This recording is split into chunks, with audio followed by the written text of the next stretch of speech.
Maintenant, je voudrais m'adresser à M. Gbagbo et lui demander de bien vouloir se présenter.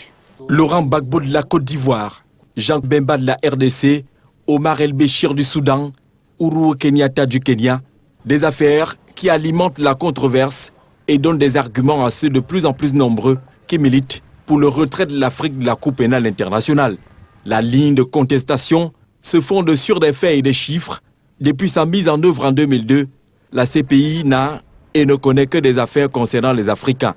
Pour beaucoup, il est simplement un tribunal occidental établi pour juger les crimes africains contre l'humanité avec, malheureusement, une approche sélective. Une sorte de juridiction internationale à tête chercheuse qui semble esquiver les intérêts occidentaux, même sur le sol africain. Un exemple qui est très flagrant dans cette affaire, les poursuites de la Cour du TPI. Campo Moreno, qui était procureur, a brandi tout le temps pendant la crise post-électorale en Côte d'Ivoire que la Cour internationale, le TPI, allait se saisir du problème, ce qu'ils ont fait. On a transféré Gbagbo.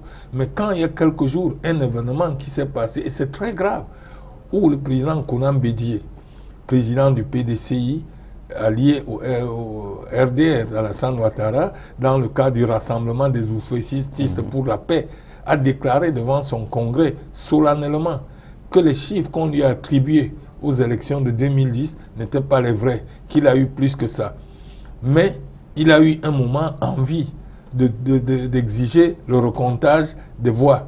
Mais comme il était allié au RDR et que la communauté internationale ne semblait pas accepter ça, il s'est tué sans rien dire. Or, c'est justement pour avoir demandé le recomptage qui n'a pas été accepté, qu'il y a eu des événements en Côte d'Ivoire et que Gbagbo a été transféré. Des cas d'approche sélective sont nombreux en Afrique.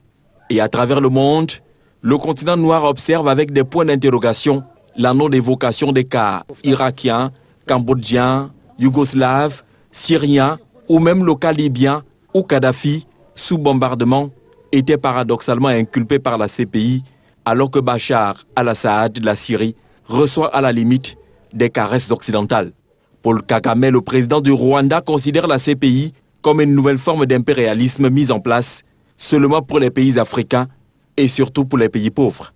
La CPI reflète selon lui le colonialisme, l'esclavagisme et l'impérialisme.